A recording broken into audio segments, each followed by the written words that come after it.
नमस्कार। हड़ताल और तालाबंदी को लेके मैं आपके समक्ष आज बात कर रहा हूँ। औद्योगिक विवाद अधिनियम 1947 के महत्वपूर्ण प्रावधानों के संदर्भ में। देखिए, जैसा कि मैंने परिभाषा खंड के में भी आपसे निवेदन किया था कि हड़ताल और तालाबंदी एक दूसरे का प्रतिपक्ष माना गया है, कि जो स्ट्राइक है वो प्रतिपक्ष है तालाबंदी का और तालाबंदी प्रतिपक्ष है स्ट्राइक का। और मैंने उस दौरान आपके समक्ष मैसूर मशीनरी निर्माता का मामला भी शामिल किया, टीएसकेला वाला केस पे भी डिस्कस किया। और जो उच्चतम न्यायालय ने रामचंद्रन स्पिनिंग मिल और केरवेटा एस्टेट कोटागिरी जो 2 केसेज हैं, उसमें जो बताया कि ये हड़ताल है वो तालाबंदी का प्रतिपक्ष है, उसको भी निवेदन किया था। तो देखिए, अब और इससे जस्ट पहले के जो पिछला जो वीडियो था मेरा, उसमें मैंने आपके साथ ही ये डिसाइड किया था कि भाई लोकोपयोगी सेवाएं क्या होती हैं, और लोकोपयोगी सेवाओं में हमने Safdarjung hospital versus Kuldeep Singh case को भी उसमें शामिल किया था। और ये पाया था कि लोकोपयोगी सेवाओं की परिभाषा में क्या क्या उसके प्रमुख तत्व शामिल होते हैं, और उसमें कोई बिजली, पानी, डाक तार, टेलीफोन, परिवहन से संबंधित यानी कि रेलवे और वायुमार्ग से संबंधित, जलयानों से संबंधित कोई सेवा और सिक्योरिटी सर्विसेज। इसके अलावा फर्स्ट शेड्यूल के अंदर दिए गए जो उद्योग हैं, चाहे फिर वो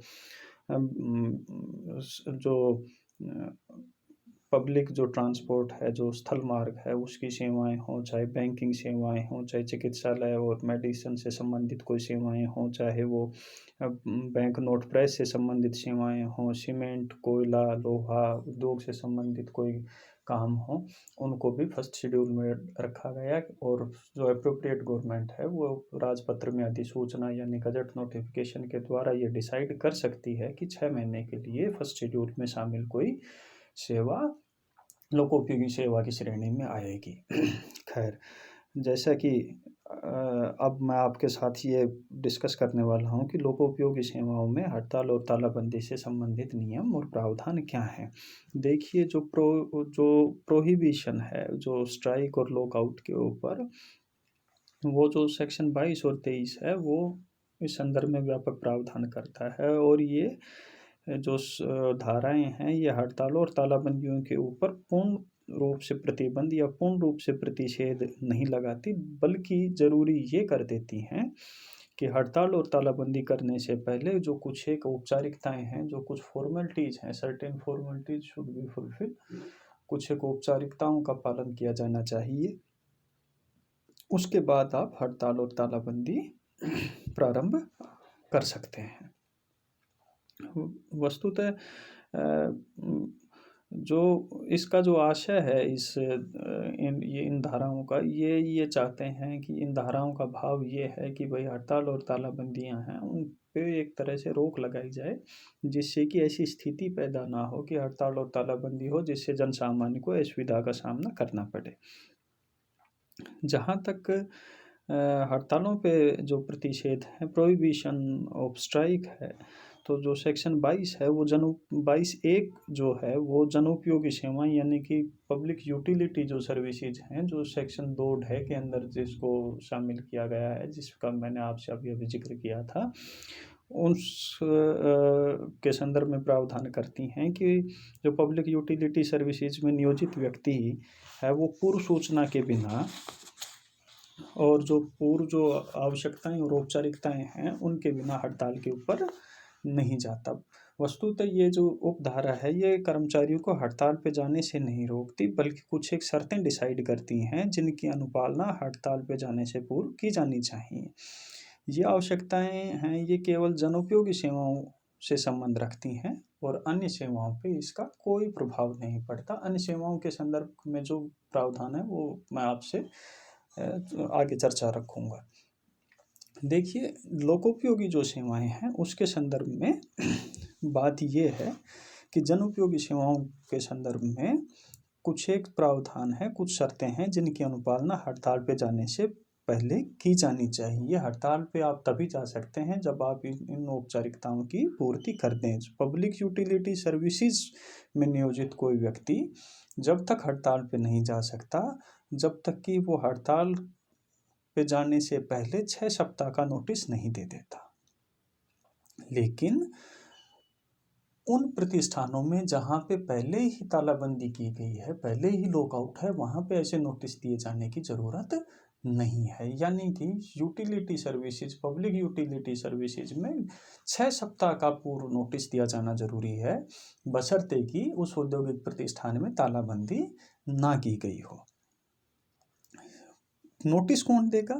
नोटिस या तो ट्रेड यूनियन देगी, या जो ट्रेड यूनियन के जो रिप्रेजेंटेटिव्स हैं, जो प्रतिनिधि हैं, वो देगी। नोटिस देने के बाद ध्यान रखने योग्य बात यह है कि 6 सप्ताह का नोटिस दे दिया। ऐसे नोटिस दिए जाने की तिथि से 14 दिन के अंदर हड़ताल प्रारंभ नहीं की जा सकेगी। मान लीजिए 1 तारीख को, किसी महीने की 1 तारीख को नोटिस दिया और 6 सप्ताह का हमने नोटिस दे दिया, यानी कि अगले महीने की 15 तारीख से हम हड़ताल पे जा रहे हैं। तो ऐसे नोटिस दिए जाने की, यानी कि 1 से 14 तारीख तक, 14 दिन तक आप हड़ताल पे नहीं जा सकते। उसके बाद हड़ताल के ऊपर जाया जा सकता है। 6 सप्ताह का नोटिस और उस नोटिस दिए जाने के 14 दिन के अंदर हड़ताल पे नहीं जा सकते। ये कंडीशन है पब्लिक यूटिलिटी सर्विसेज को लेके। या आपने नोटिस में कोई डेट डिसाइड कर दी जो स्वाभाविकतः 14 दिन के बाद होगी, उस डेट से पहले भी आप हड़ताल पे नहीं जा सकते। और जैसा कि मैंने आपसे निवेदन किया था कि कंसिलिएशन एक ऑफिसर का जो प्रावधान है, जो कि मध्यस्थता के माध्यम से, बातचीत के माध्यम से समाधान करता है किसी भी औद्योगिक विवाद का, तो और समझौता अधिकारी है, उसको विवाद निर्देशित नहीं किया जाता, वो स्वप्रेरणा से भी समझौता कार्रवाई प्रारंभ कर सकता है। यानी कि सो मोटो जो डिसीजन रहता है उसका, बशर्ते कि बस उसको 2 ही चीज़ें देखनी रहती हैं कि जो संबंधित विवाद है वो औद्योगिक विवाद, इंडस्ट्रियल डिस्प्यूट की श्रेणी में आना चाहिए। और इंडस्ट्रियल डिस्प्यूट को लेकर मैंने आपसे बता दिया था कि नियोजक कर्मचारी के बीच ऐसा विवाद अभिप्रेरित है जो कि किसी व्यक्ति के नियोजन या श्रम की शर्तों से संबंधित है, उस विवाद को ही आप औद्योगिक विवाद मानेंगे। तो जो कंसिलिएशन ऑफिसर है वो तभी अपना जुरिस्डिक्शन, तभी अपना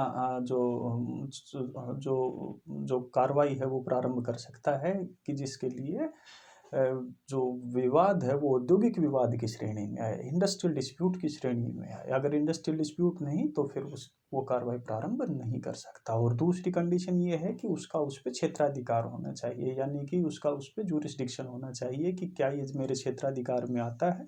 और क्षेत्राधिकार का जो प्रावधान है उसमें यह है कि जो एप्रोप्रिएट गवर्नमेंट है वो गजट नोटिफिकेशन के द्वारा नियुक्ति करती है किसी क्षेत्र विशेष के लिए या किसी उद्योग विशेष के लिए।